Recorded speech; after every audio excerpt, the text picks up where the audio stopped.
మీరేంటి ఇక్కడ అన్నారు బాలు గారు. అంటే ఎపిసోడ్ ఫస్ట్ డే పాడడానికి వచ్చాను సార్ అంటే, కన్నడ వచ్చా అంటే, లేదు సార్ మీకోసమే వచ్చా అన్న. కన్నడ వాళ్ళకి భాషాభిమానం చాలా ఎక్కువ, చాలా జాగ్రత్తగా పాడండి అన్నారనమాట. నేను ప్రతి రౌండ్ నేను విన్ అవ్వాలనుకున్నాను, ఎందుకంటే ఇది విన్ అయితే ఇంకొక ఛాన్స్ వస్తుంది, బాలుగారి ముందు పాడే ఛాన్స్ వస్తుంది అని ఒక తప్పన. అంతే తప్ప ఫైనల్స్ విన్ అయితే మనకి ఏదో వచ్చేస్తుంది ఎలా కాదు. ఆశ్చర్యం, అది కూడా ఫైనల్స్ విన్ అయ్యే అవకాశం కలిగింది. ఎల్ సుబ్రహ్మణ్యం గారు విన్ అయ్యాను. ఎల్ సుబ్రహ్మణ్యం గారు వచ్చారు దానికి. అంటే I felt so happy because I got that interaction with such stalwarts. ఇదంతా 2005లో అయింది. ఏం పాట పాడారు కృష్ణ? కన్నడ. అంటే టఫ్ పాటలు ఎంచుకునేవారా మీరు మామూలుగా? ఎలాగా? వాళ్ళే ఇచ్చేవారు.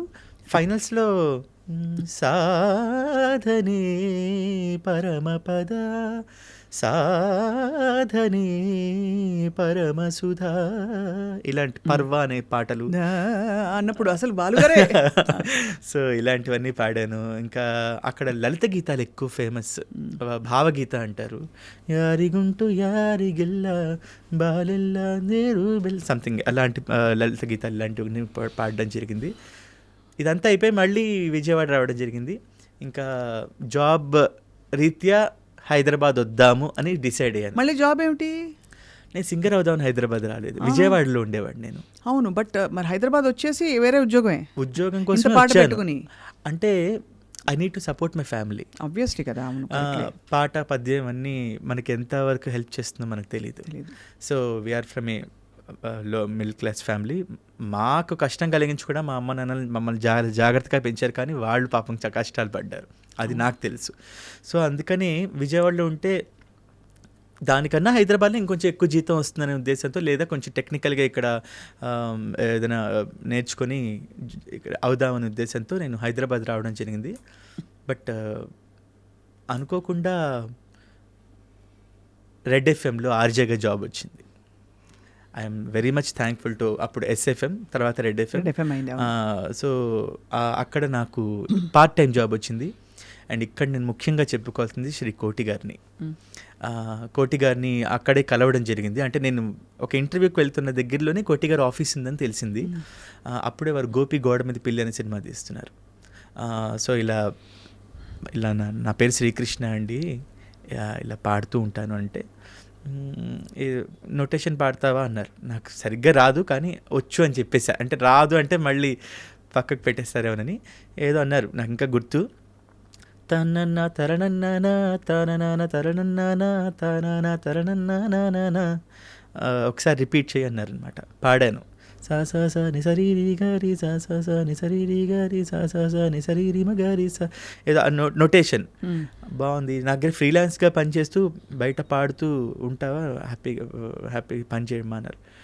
ఓ అనుకోకుండా పాడే అవకాశం వచ్చిందే అని ఉదయం 8 to 9, ఈవినింగ్ 8 to 9 ఎఫ్ఎంలో జాబ్. ఈ మధ్యలో కోటి గారి దగ్గర. సో సంగీతంతో బంధం అలా ఏర్పడింది. ఇక్కడ పాటలు వేసుకుంటూ అక్కడ పాటలు పాడుకుంటూ. అవును, అంతేగా. అంతే. సో అలా స్టార్ట్ అయింది. కానీ 2003-05 విన్నింగ్ తర్వాత కుప్పలు తప్పలుగా అవకాశాలు వచ్చేలేదా? లేదు, ఒక ఆపర్చునిటీ వచ్చింది ముహూర్తం అనే సినిమా కోసం. బికాజ్ పాడాలన్నది కార్యక్రమానికి వర్క్ చేసిన ఆర్ట్ డైరెక్టర్ గారు ముహూర్తం అనే ఫిలింకి రవి గారిని, ఆర్ట్ డైరెక్టర్ రవి గారు, వారు ఆ ఫిలింకి డైరెక్ట్ చేసినప్పుడు విజయవాడ నుంచి హైదరాబాద్ వచ్చి ఆ ఒక్క పాట పాడి వెళ్ళిపోయాను. బట్ నేను హైదరాబాద్ వచ్చిన తర్వాత 2008లో రిలీజ్ అయింది అనమాట ఆ సినిమా. సో ఆ తర్వాత నాకు ఆపర్చునిటీస్ రాలేదు. ట్రై చేసుకోలేదు కూడా. ఇక్కడ ఒక సముద్రం ఆల్రెడీ ఉంది హైదరాబాద్లో. అండ్ నేను సింగింగ్ అనుకొని రాలేదు. My main motto is to support my family. Because మా తమ్ముడు చదువుకుంటున్నాడు, మా చెల్లి, నేను ముగ్గురా మీరు? మా తమ్ముడు, మా చెల్లి, అమ్మ, నాన్న, నేను, మా బామ్మగారు, మేము అందరం ఉండేవాళ్ళం. కృష్ణ అంత బాగా పాడతారా అందరి ఇంట్లో? మా ఇంట్లో ఎవరు పాడరు యాక్చువల్లీ, కానీ నాన్నగారు కూన్ రాగాల అప్పుడప్పుడు తీస్తూ ఉంటారు. మా ఇంట్లో అమ్మగారు పాడరా? మామూలుగా అమ్మ నుంచి నేను నేర్చుకున్నాను చిన్నప్పుడు, అమ్మ పాడి అని అంటారు అందరూ. అమ్మ ద్వారానే నేర్చుకున్నా. అమ్మ పాడడం రాదు, కాకపోతే అమ్మ దగ్గరుండి. మా ఇంట్లో ఉదయం నా టైం స్టార్ట్ అయ్యేది మార్నింగ్ 6 o'clock ఆల్ ఇండియా రేడియోతో, నాదస్వరం, భక్తి రంజని. మా ఇంట్లో 6 o'clock అందరం లేవాలి. మా అమ్మ ఇల్లు చిమ్మడం, చిన్న ఇల్లే బట్ నాదస్వరం అంతా వార్తలు మన సంస్కృతంలో వార్తలు, పాటలు ఇవన్నీ కూడా రేడియోతోనే స్టార్ట్ అయింది. ఇక్కడ I want to thank all India radio because నా 6th 7th క్లాసెస్ నుంచి ఆల్ ఇండియా రేడియోలో మంజులూరి కృష్ణకుమార్ గారిని వారు నాకు లెటర్స్ చదివే అవకాశం, వ్యాసాలు చదివే అవకాశం ఇవన్నీ ఇచ్చారు. కాంట్రాక్ట్స్ సాంస్క్రిట్ స్టూడెంట్గా తెలుసు. అంటే కాంట్రాక్ట్ వేసి దానికి మిమ్మల్ని ఆ పాత్రకి ఆ రోజు రికార్డింగ్ ఉన్న రోజు వెళ్ళాలి. అవును, నాకు చాలా హెల్ప్ చేశారు ఆవిడ. నాకు ఫినాన్షియల్గా నాకు చాలా హెల్ప్ అయింది. అది నా ఎంఎస్సి వరకు హెల్ప్ అయింది. దీంతోనే నాకు రెడ్ ఎఫ్ఎం SFMలో జాబ్ కూడా వచ్చిందనమాట. Excellent. So I must thank all India radio. నేను గుర్తు పెట్టుకోవాలి మంజులూరి కృష్ణకుమార్ గారిని, రాజారెడ్డి గారు, వాళ్ళందరూ ఉండేవారు. వాళ్ళందరికీ సందర్భంగా కృతజ్ఞతలు. చాలా అంటే అంత అక్కడి నుంచి మొదలయ్యి ఇంత పోటీ ప్రపంచంలో మీకంటూ మీరు ఒక ఎస్టాబ్లిష్ చేసుకోవడం అనేది, మీ పేరు ఎస్టాబ్లిష్ చేసుకోవడం చాలా గొప్ప విషయం కదా కృష్ణ. నాకు ఒక కేర్ ఆఫ్ అడ్రస్ ఇచ్చింది కళ్యాణి మాలిక్ గారు. అంటే ఇక్కడ నేను పేరు సంపాదించుకోవడం ఇవన్నీ పక్కన పెడితే I always feel and I always thank God నాకు అవకాశం వచ్చింది. నాకన్నా బాగా పాడేవాళ్ళు చాలామంది ఉన్నారు. నేను చెప్తాను, ఓపెన్గానే చెప్తున్నా. But one opportunity is very important. ఆ ఆపర్చునిటీ భగవంతుని దయ వల్ల బాలు గారి రూపేణ, కోటి గారు మొట్టమొదటి ఆపర్చునిటీ, అలాగే నాకు ఇండస్ట్రీలో కేర్ ఆఫ్ అడ్రస్ ఇచ్చిన కళ్యాణి మాలిక్ గారు. ఏమిచ్చారు ఫస్ట్ పాట? ఆడించి నీ పంట పండిందే ప్రేమ, నిజంగా నెగ్గడం అంటే ఇష్టంగా ఓడడం అంతే. అది 2008లో. ఆ సినిమాలో 2 పాటలండి. ఒక సినిమాలో ఒక పాట రావడే గగనం, అలాంటిది 2 పాటలు ఇచ్చారు కళ్యాణి మాలిక్ గారు. డబ్బులు ఇచ్చారా? అయ్యో, లేకపోతే ఇప్పుడే కళ్యాణి గారు ఫోన్ చేసి అడిగేద్దాం. డబ్బుల కన్నా ఎక్కువ అండి. ఈ రోజుకి కూడా ఇన్స్టాగ్రామ్లో వాటిలో ఆ పాట చూశాక నిన్ను వేశాక కన్ను అవి రీల్స్లో వస్తూ ఉంటాయి. వారానికి ఒక 2-3 మెసేజ్లు వస్తూ ఉంటాయి. నేను ఎప్పుడు ఆ పాటను తలుచుకున్నా నేను కళ్యాణి మాలిక్ గారికి థ్యాంక్స్ చెప్తాను. చాలా అంటే ఆయన రావాల్సినంత గుర్తింపు ఇంకా రాలేదని నేను ఫీల్ అవుతాను. బికాజ్ అద్భుతమైన ట్యూన్స్ ఆయనవి. ఇది ఎందుకు అడిగానంటే ఫస్ట్ పాట పాడేది సింబాలిక్, అలా పేమెంట్ అందుకోవడం అన్నది. మన పాటకి విలువ ఇచ్చారు అని ఒక సింబల్. ఏమంటే ప్రసాద్ ల్యాబ్స్లో మొట్టమొదటి రికార్డింగ్ నాకు ఇంకా అవన్నీ జ్ఞాపకాలు, ఆ పాటకు తాలూకు జ్ఞాపకాలు. ఈరోజుకి అష్టాచెమ్మ తాలూకు విశేషాల గురించి ఎవరో ఒకరు మెసేజ్ పెడుతూ ఉంటారు. నేను అమెరికా వెళ్ళిన ఫస్ట్ టూర్లోనే ఫస్ట్ చూసిన సినిమా కూడా అష్టాచెమ్మ అక్కడే. సో చాలా జ్ఞాపకాలు ఉన్నాయి ఆ పాటతో. మీకు ఇంత మెలోడియస్ వాయిస్ అండ్ ఆల్సో గమకాలు పలికే బేస్ వచ్చిందంటే ఖచ్చితంగా మీరు మంచి సంగీతం నేర్చుకుని ఉంటారు కదా కృష్ణ. బేసిక్స్ నేర్చుకున్నానండి. నాకు మొదటి గురువు గారు శ్రీమతి అన్నపూర్ణ గారు విజయవాడలో నా స్కూల్ ఏజ్లో నేర్చుకున్నా. నా 7th 8th క్లాసెస్లో మా అమ్మ దగ్గరుండి చిన్నప్పుడు ఇందాక చెప్పాం కదా, పొద్దునే లేపడం, ప్రాక్టీస్ చేయించడం, అది కొండల్లో సంగీతం అంటే గీతాల వరకే నేర్చుకున్నా ఆవిడ దగ్గర.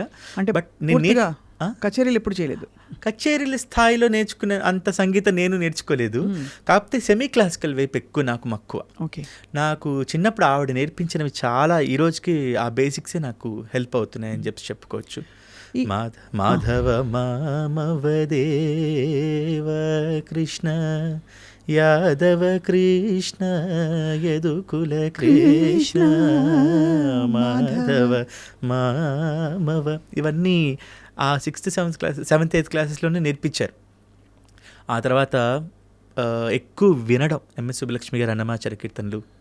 మనుజుడై పుట్టి మనుజుని సేవించి అనుదినమును దుఃఖముందనేలా ఎంత మాత్రమున ఎవ్వరు తలచిన అంత మాత్రమే నీవు అంతరాంతరములెంచి చూడపిండంతేనిప్పటి అన్నట్లు. ఇలాంటి కీర్తనలు MS సుబ్బలక్ష్మి, బాలకృష్ణ ప్రసాద్ గారు, ప్రియా సిస్టర్స్, ఇవన్నీ ఎక్కువ వినడం నేర్చుకున్న. తర్వాత డిగ్రీ తర్వాత మా గురువుగారు శ్రీమాన్ నల్లాన్ చక్రవర్తుల బుచ్చాచార్యులు గారు, అద్భుతమైన గురువుగారు. ఎందుకంటే వాళ్ళ అబ్బాయి మేమందరం కాలేజ్ కాంపిటీషన్స్లో కలిసి పాడుతూ ఉండేవాళ్ళం.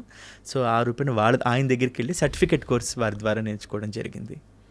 సో మంచి బేస్ ఫౌండేషన్ పడి చక్కగా ఇప్పటికీ ఐ థింక్ మీరు చాలా పాటలు పాడేసి ఉంటారు అన్ని జానర్స్లో కదా. దాదాపుగా ఒక 600 సాంగ్స్ వరకు. అవి కాకుండా డివోషనల్స్, హిందూ క్రిస్టియన్ డివోషన్స్ ఎక్కువగా ఒక 1000 వరకు అయి ఉంటాయి. డివోషనల్ సాంగ్స్ ఎక్కువ పాడాను. సినిమా పాటలు ఒక 2006 నుంచి మొదలుకొని ఇప్పటి వరకు ఒక అటు ఇటు ఒక 500 to 600 మధ్యలో. మీరు ఏమనుకుంటారు? పాట పాటే, దానికి మతానితో సాహిత్యంతో సంబంధం లేదు. ఇట్స్ మై ప్రొఫెషన్ అండి. మనకు వచ్చే పాటని, మనకు వచ్చే వర్క్ని we need to value the opportunity. So అది అంటిల్ ఆర్ అన్లెస్ ఎవరిని విమర్శించినంత వరకు లేకపోతే ఏదైనంత వరకు మనకు పాట బేసిక్ హ్యూమన్ వాల్యూస్ని పాటిస్తూ ఏ పాట అయినా మంచి పాట. డెఫినెట్లీ పాట ఇస్ పాట. ఇప్పుడు నేను ఈ పాట పాడను అనేంత రేంజ్లో నేను ఎప్పుడు లేను. అండ్ అలాంటి ఇది కూడా రాలేదు. నాకు వచ్చే పాటలన్నీ కూడా నన్ను నేను అడిగి వచ్చినవి ఉన్నాయి. నన్ను వెతుక్కుంటూ వచ్చిన పాటలు నేను ఎందుకు కాదనాలి? అలాంటి I value that opportunity. So బాగా మీకు టఫ్ అనిపించిన పాట ఏది కృష్ణ? అంటే